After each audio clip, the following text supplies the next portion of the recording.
Hello guys, welcome to ആദ്യൻ്റെ കുഞ്ഞൻ gaming. ഇത് ഞങ്ങൾ ചൂണ്ടിടാൻ പോയത് കിട്ടിയതാണ്. ചൂണ്ടയുടെ കാര്യമൊക്കെ അച്ഛൻ പറഞ്ഞു തരും. ഇന്ന് ഞായറാഴ്ച ഞങ്ങൾ ഇന്ന് വല വീശാനല്ല പോയത്, ഇന്ന് ചൂണ്ടയിടാനാണ് പോയത്. അപ്പോൾ ഞാൻ ചൂണ്ടിയില്ല, മക്കളെ കൊണ്ട് രണ്ടാളും അവർ ചൂണ്ടെന്ന് പറഞ്ഞിട്ട് അവർ രണ്ടാളും കൊണ്ട് ചൂണ്ടിക്കായിരുന്നു.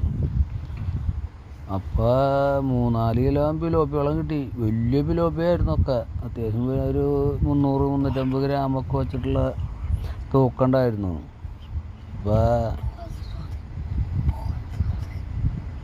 അപ്പോൾ അങ്ങനെ 350 രൂപ കൊടുത്തൊരു ചൂണ്ട, കടയിൽ നിന്ന് 350 രൂപ കൊടുത്ത് 2 ചൂണ്ട ഇത് മേടിച്ചു.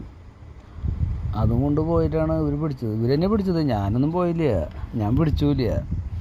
ഞാൻ അതിൻ്റെ തീറ്റ വെച്ച് കൊടുക്കും, ഇവരിടും, ഇവർ പിടിക്കും. ഇപ്പോൾ രണ്ടാളും കൂടി നല്ലോണം മീൻ പിടിച്ചു. കാരണം വെച്ച് കഴിഞ്ഞാൽ അത്യാവശ്യം ഒരു 3-4 കിലോ മീനോളം കിട്ടി. വലിയ മീനുകളാണ്, ഒരു 300 ഗ്രാമൊക്കെ ഉണ്ട് ഓരോന്ന്. അപ്പോൾ ഞായറാഴ്ച ദിവസമല്ലേ, കുട്ടികൾക്കൊരു സന്തോഷമല്ലേ എന്ന് വെച്ചാൽ ഇറങ്ങിയതാ. അപ്പോൾ അവർക്കും ഒരു സന്തോഷമായി, നമുക്ക് അത്യാവശ്യം മീനും കിട്ടി. Bye bye bye.